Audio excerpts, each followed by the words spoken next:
Olá, meus amados irmãos, a paz do Senhor Jesus. É um prazer enorme estar falando com vocês. E neste domingo nós vamos estar estudando a lição de número 3 da revista Fortalecendo a Família. Nesse trimestre, na Escola Bíblica Dominical, nós estamos revisando as lições dessa revista que trazem temas maravilhosos voltados para a família. A família, a primeira instituição que Deus estabeleceu aqui na Terra. Então, nesse momento, eu quero te convidar a pegar a sua Bíblia, pegar a sua revista, manter abertas, porque nós vamos estar estudando a lição de número 3, que tem como tema Formação e Desenvolvimento do Lar.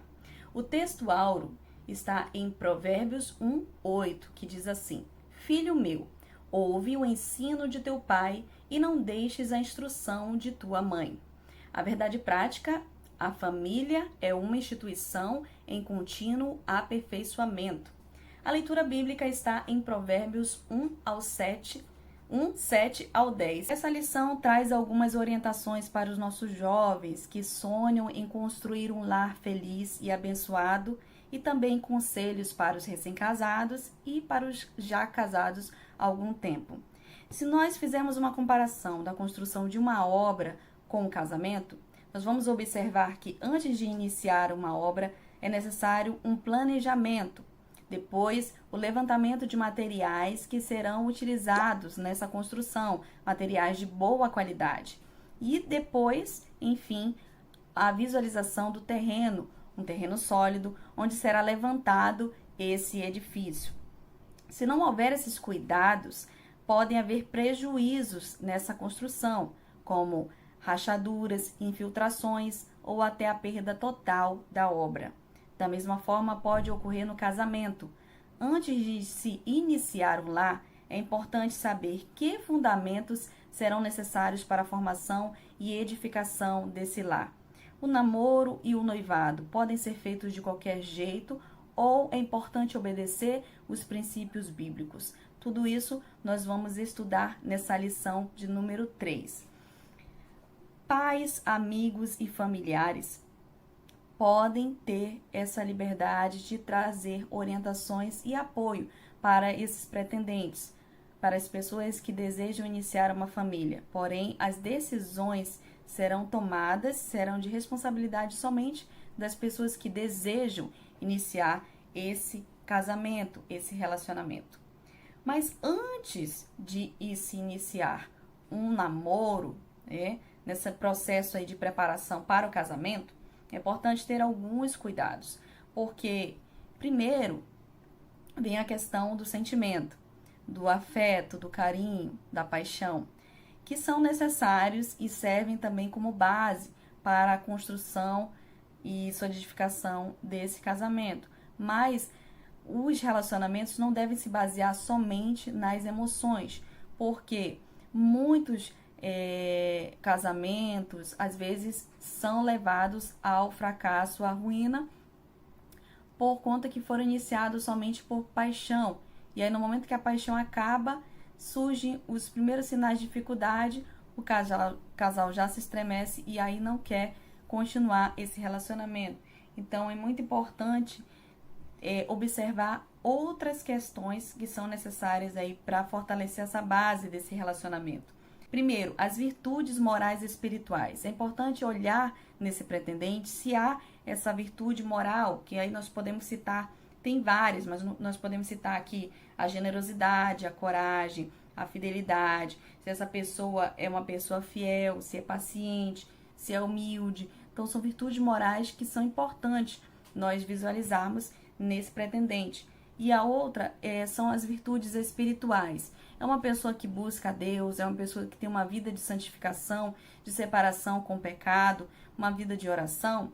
Então, é essencial para a construção de um relacionamento. Lá em 2 Coríntios, capítulo 6, versículo 14 ao 15, diz assim: Não vos prendais a um jugo desigual com os infiéis, porque que sociedade tem a justiça com a injustiça? E que comunhão tem a luz com as trevas? E que concórdia há entre Cristo e Belial? Ou que parte tem o fiel com o infiel? Então, a Bíblia já nos exorta sobre a questão do jugo desigual, que pode interferir negativamente em um relacionamento.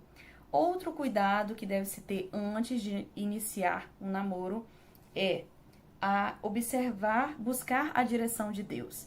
Muito importante orar, pedir a orientação e o direcionamento de Deus para a confirmação se esse relacionamento está dentro dos propósitos dele. E, por último, observar a família do pretendente. Se é uma família que comunga da mesma fé cristã, né? Se tem uma filosofia de vida cristã, porque a família pode interferir diretamente, de forma positiva ou negativa nesse relacionamento, se houver aí um julgo desigual. Aí sim, escolhi, realmente é isso que eu quero, vou iniciar o namoro. O namoro é a fase do conhecimento, é a oportunidade que os pretendentes têm de se relacionarem, de se conhecerem mais proximamente, né? Através das conversas, podem saber sobre como é a forma de vida do pretendente, a forma de pensar, os objetivos, os sonhos, conhecer mais a sua personalidade, o temperamento. Então, é uma oportunidade muito importante para que esse jovem, esse rapaz, essa moça possam se conhecer e assim encontrar ali afinidades. E quanto mais coisas tiverem em comum, menos barreiras eles encontrarão neste relacionamento. Existe um ditado popular que diz assim: os opostos se atraem. De certa forma, há uma verdade nisso, porque nem todos nós não somos iguais, nós somos diferentes. Porém, oposição demais pode ser barreira, né, que pode atrapalhar aí a construção desse relacionamento. Então, é importante encontrar-se afinidades aí, sintonias na sua forma de pensar, na sua forma de agir. Lá em 1 Timóteo 4,12 diz assim: ninguém despreze pelo fato de você ser jovem, mas seja um exemplo para os fiéis na palavra, no procedimento, no amor, na fé e na pureza. Outra questão muito importante no namoro é a questão da pureza, da santificação. Um namoro com santidade e pureza dentro dos preceitos bíblicos, né? A sensualidade dentro do relacionamento pode tirar o foco, continuar mantendo, né, esse relacionamento, fortalecendo o amor, o carinho, o afeto, mas preservando a santificação, a pureza em Deus. E outra questão é preparar-se para arcar com os compromissos financeiros que o matrimônio traz, né? Então, é importante que o casal, nesse momento do noivado, já comece a estudar as formas como eles irão conduzir a sua vida financeira. O que será necessário fazer para se planejar esse casamento? Como iremos administrar os nossos recursos? Que ações precisamos tomar no planejamento desse casamento? Se vai ser necessário fazer mais horas extras no trabalho ou conter os gastos com supérfluos.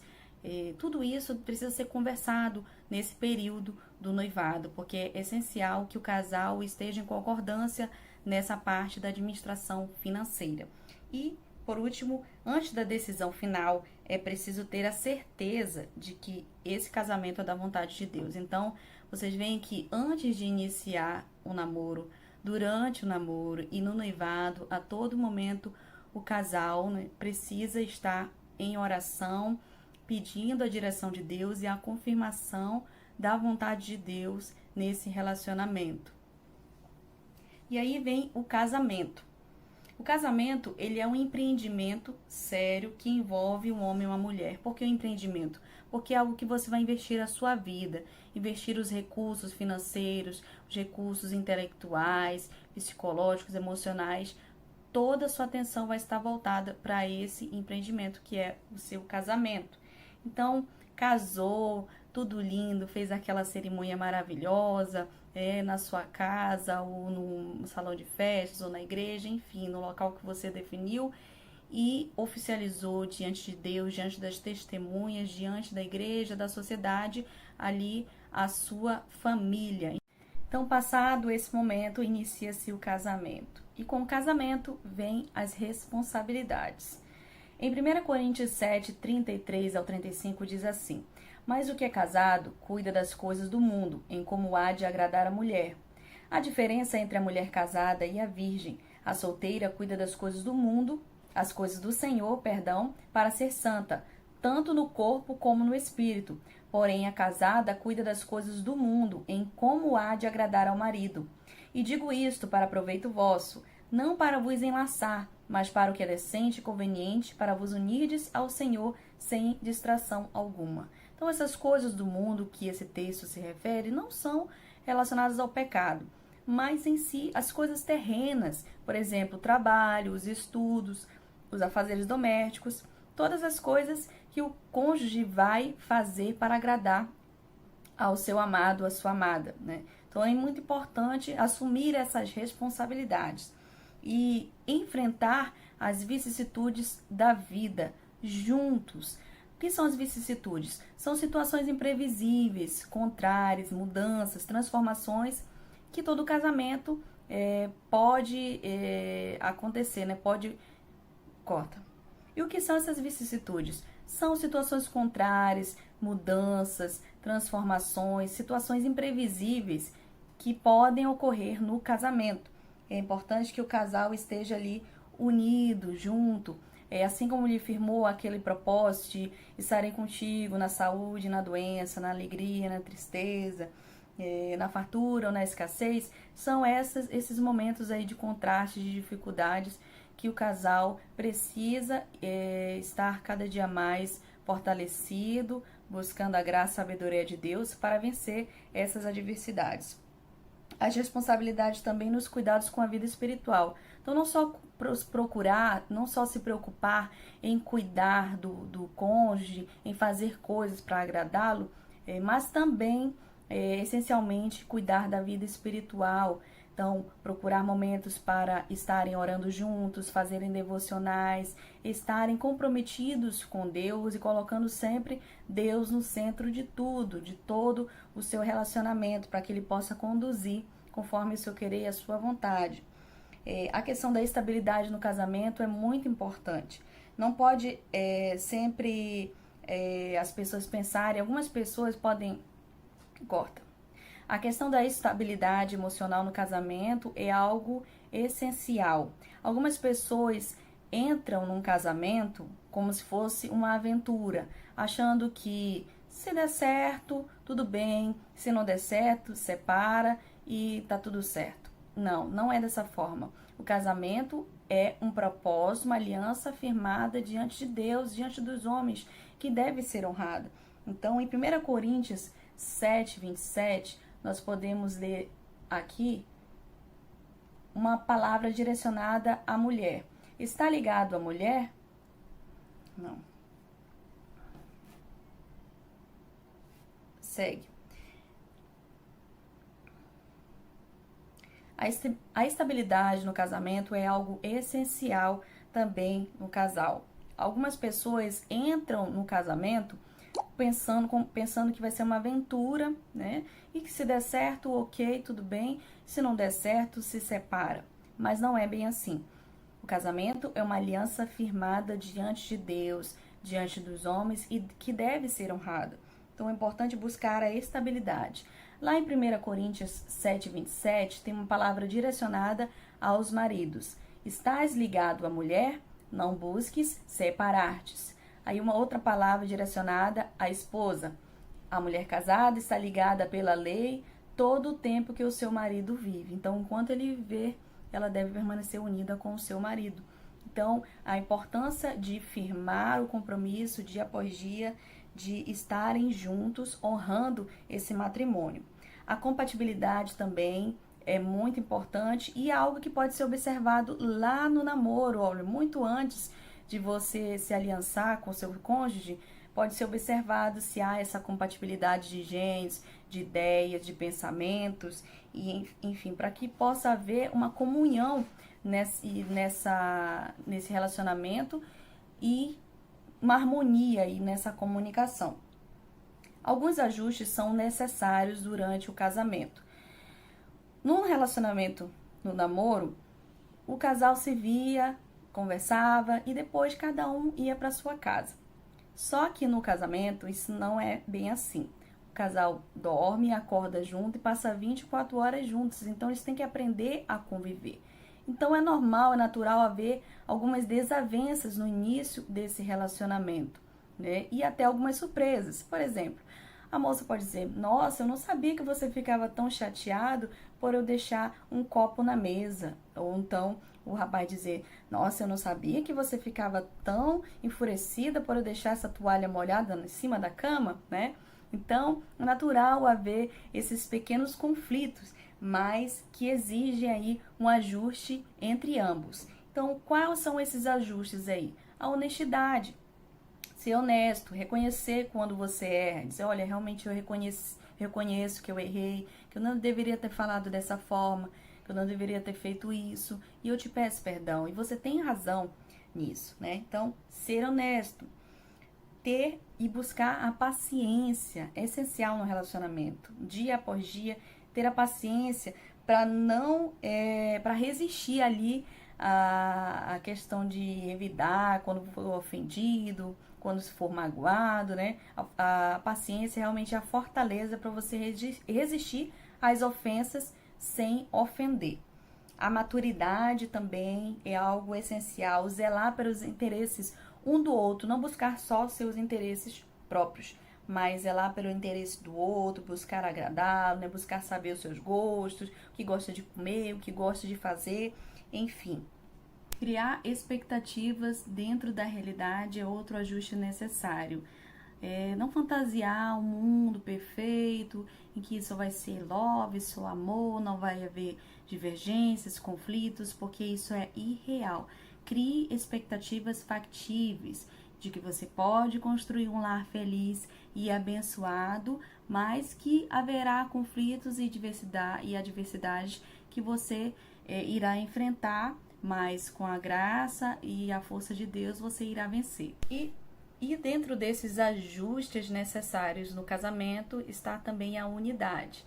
Em 1 Coríntios 1,10 diz: Irmãos, em nome de nosso Senhor Jesus Cristo, suplico a todos vocês que concordem uns com os outros no que falam, para que não haja divisões entre vocês, e sim que todos estejam unidos num só pensamento e num só parecer. Então, unidade no pensamento, unidade na forma de agir, para evitar as desavenças. E por último, o tópico desenvolvimento do lar. O equilíbrio do casal é essencial aí na base deste casamento sólido, né?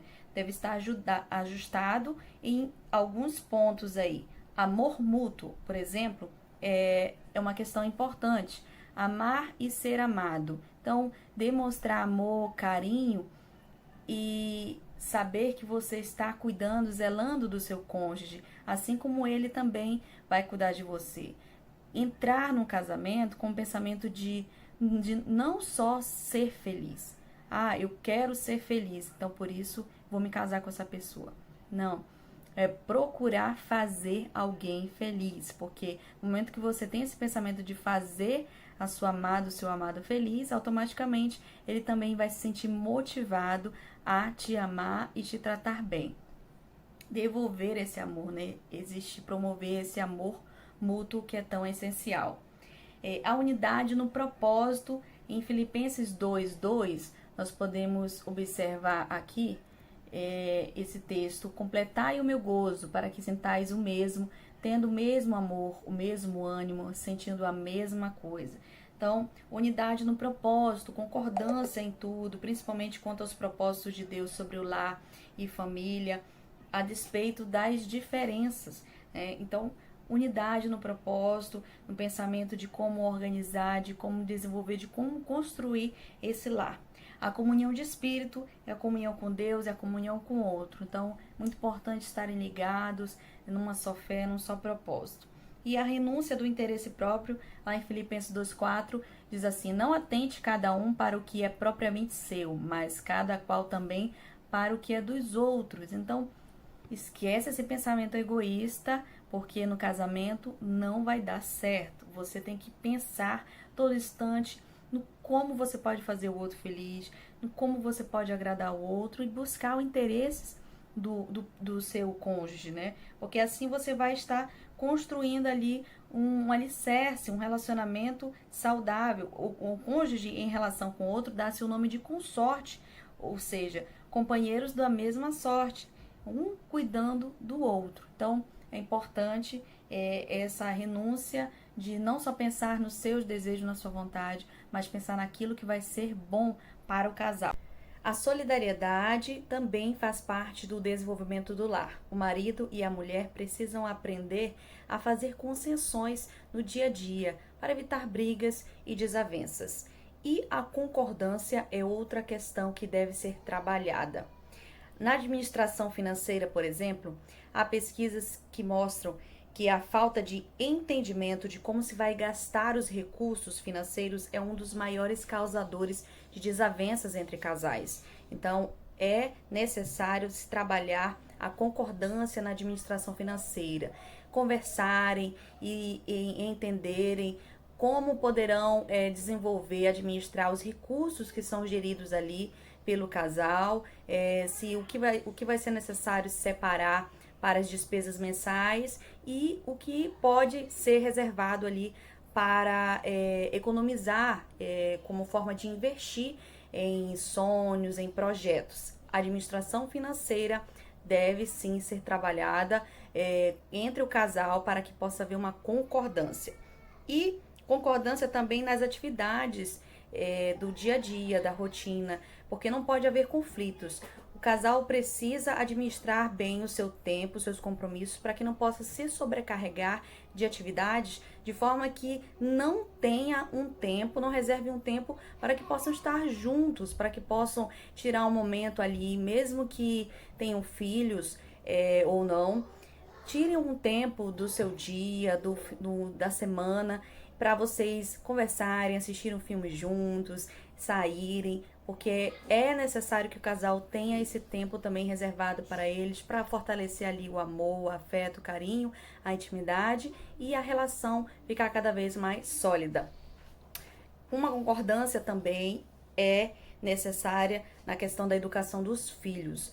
O casal não pode fugir dessa responsabilidade, dessa missão que Deus designou para os pais, né? Para o pai, para a mãe, de educar os seus filhos. E precisam concordar na forma como educar. Uma dica bacana que o casal pode fazer é conversar a sós antes de determinar qualquer regra, qualquer forma de disciplina para os seus filhos. Conversem sozinhos em particular e assim definam a forma como vocês irão conduzir a educação dos seus filhos, para não haver conflitos, evitar desavenças na frente dos filhos, o que pode aí atrapalhar na questão da autoridade, interferir na autoridade dos pais com os filhos. E a aplicação pessoal dessa lição 3 diz assim: uma casa ou edifício exigem cuidado em lançar alicerces adequados e muito maior ao iniciar-se a construção de um lar pelo casamento. Mas com a ajuda de Deus, o casamento será abençoado e abençoador. Essa foi a lição de número 3, que teve como tema formação e desenvolvimento do lar. Foi um prazer estar aqui conversando com vocês, estudando mais sobre esse tema tão importante que aborda sobre o comportamento no lar, nas famílias, como é que a gente pode construir um lar sólido e edificado na rocha que é Cristo. Se vocês tiverem alguma dúvida ou perguntas, podem me enviar mensagem pelo WhatsApp, que a gente vai estar procurando auxiliar no seu estudo. E eu quero encerrar essa manhã de estudo com uma oração. Senhor Jesus, muito obrigado. Obrigado, Senhor, pelo teu ensinamento. Obrigado, Senhor, pela tua palavra, que tanto nos edifica e nos instrui acerca sobre como podemos administrar o nosso lar. Eu quero orar agora, primeiramente, pelos jovens que estão orando para que Deus possa dar direção sobre uma pessoa, sobre como irão desenvolver, construir uma família. Em nome de Jesus, eu te peço que tu venhas dar direção, que tu venhas mostrar, Senhor, a tua vontade. Senhor, independente de estar em um relacionamento, de um namoro, de um noivado, que tu possas, Senhor, iluminar os caminhos desses jovens, para que eles possam buscar o teu querer, buscar seguir os teus propósitos, Senhor, para no futuro terem um lar feliz e abençoado. Também quero orar pelas famílias, Senhor, para que tu venhas continuar abençoando, fortalecendo os casamentos, fortalecendo os relacionamentos, fortalecendo, Senhor, a relação de pais com filhos, de filhos com pais, e que possas derramar a tua paz e a harmonia, que a presença do Senhor seja constante nesse lar. Ajuda, fortalece, Senhor, dá sabedoria para que nós possamos ter famílias saudáveis, famílias debaixo da graça de Deus. Em nome de Jesus. Amém. A paz do Senhor, queridos.